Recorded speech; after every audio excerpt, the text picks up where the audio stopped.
नमस्कार, मैं प्रियंका आप सभी का मेरे चैनल प्रियापीडिया में स्वागत करती हूँ। इस वीडियो में मैं आपको जन्मकालीन सूर्य द्वारा बनाए गए एक दोष के बारे में बताऊंगी और उसके निवारण के उपाय भी बताऊंगी। क्योंकि यह दोष नक्षत्र पर आधारित है तो इसके बारे में बहुत कम लोग जानते हैं। इसके संदर्भ में मैंने ट्विटर पे एक ट्वीट भी डाला था जिसमें मैंने कोबरा हेड की एक फ़ोटो यूज़ की थी और ये भी हिंट दिया था कि यह दोष चंद्रमा और सूर्य से रिलेटेड है। इससे रिलेटेड मुझे स्पेसिफिक वर्ड, जो इस दोष का स्पेसिफिक वर्ड है, उस पर मुझे कोई भी आंसर नहीं मिला। इस दोष के बारे में स्वयं महर्षि पराशर जी ने कहा है कि इस दोष का निराकरण ना हो तो अच्छी से अच्छी कुंडली भी उत्तम परिणाम नहीं दे पाती। तो आइए जानते हैं सात शीर्ष दोष के बारे में। वृश्चिक संक्रांति मास में जब अमावस्या में जन्म हो और सूर्य चंद्र अनुराधा नक्षत्र के तीसरे या चौथे चरण में कहीं हो तो सात शीर्ष दोष होता है। सूर्य और चंद्रमा के गोचर की यह स्थिति केवल मार्गशीर्ष अमावस्या को ही पड़ सकती है। प्रत्येक वर्ष सूर्य का गोचर अनुराधा नक्षत्र के तीसरे और चौथे चरण में 26 नवंबर से 3 दिसंबर तक रहता है।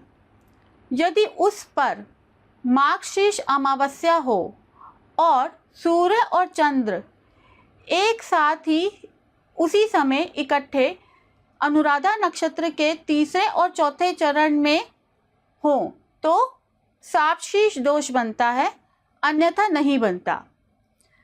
प्रत्येक वर्ष मार्गशीर्ष अमावस्या पर यह दोष नहीं बनता। पिछली बार यह दोष 2019 में बना था। तो यहाँ हमने देखा कि सात शीर्ष दोष तभी बनता है जब किसी बालक का जन्म मार्गशीर्ष अमावस्या को हुआ हो और इस दोष का सूर्य और चंद्रमा के अलावा किसी अन्य ग्रह से कोई लेना देना नहीं है। सात शीर्ष को इंग्लिश में कोबराज हेड के नाम से भी जाना जाता है, यानी सांप का फन। भारतनाट्यम नृत्य में सात शीर्ष नाम की एक मुद्रा होती है। इस मुद्रा को आप अब अपनी स्क्रीन पर देख सकते हैं। इस मुद्रा में हाथ को सांप के फन की मुद्रा में लाया जाता है। सांप के फन जैसा घातक प्रभाव होने के कारण ही इस योग का नाम सात शीर्ष योग है।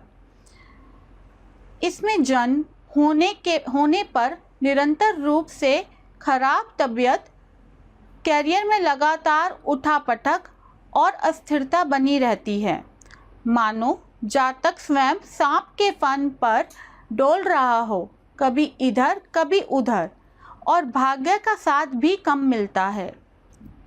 ऐसा कहा जाता है कि चंद्र और सूर्य जिसकी कुंडली में सात शीर्ष योग बना दें, उस जातक की कुंडली में कितने ही अच्छे योग हों या राजयोग हो तो भी उसका फल या तो कम होके मिलता है और अनेकों बार नहीं भी मिलता। और यदि कुंडली अच्छी ना हो तो जातक की दिक्कतें ज़्यादा बढ़ जाती हैं। सामान्य तौर पर इस दोष को दरकिनार यानी इग्नोर कर दिया जाता है, किंतु यह दोष कुंडली में एक गड्ढे की तरह काम करता है जिसमें गिरकर कुंडली से अच्छी चीज़ भी अपना प्रभाव खो देती है। सात शीर्ष दोष में मुख्यतः सूर्य और चंद्र को नवांश में तुला या वृश्चिक राशि में होने से दोष लगता है।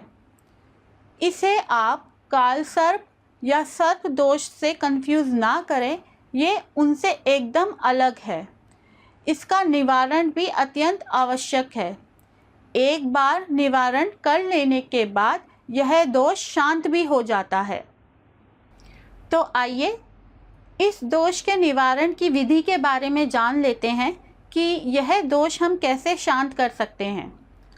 मूल या अश्लेषा नक्षत्र रहने पर गणपति जी के ये 2 मंत्रों का एक बार जाप करें। गणपति जी के ये जो दोनों मंत्र हैं अब आप अपनी स्क्रीन पर देख सकते हैं। आप चाहें तो स्क्रीन रोककर स्क्रीनशॉट भी ले सकते हैं। इसके बाद आप गणपति जी के मंत्र ओम गण गणपतये नमः का 108 बार जाप करें। उसके बाद पुरुष सूक्त, रुद्र सूक्त और सूर्य सूक्त का पाठ करें और रुद्राभिषेक करें। इसके बाद आप विष्णु जी के मंत्र ओम नमो भगवते वासुदेवाय से 108 आहुतियाँ दें। यदि आप यह करने में असमर्थ हों तो आप किन्हीं योग्य पंडित जी से भी इस दोष की शांति करवा सकते हैं। जब तक इस दोष की शांति ना हो जाए तब तक रोज़ शाम को घी का दीपक जला के शिव जी के सामने रखें।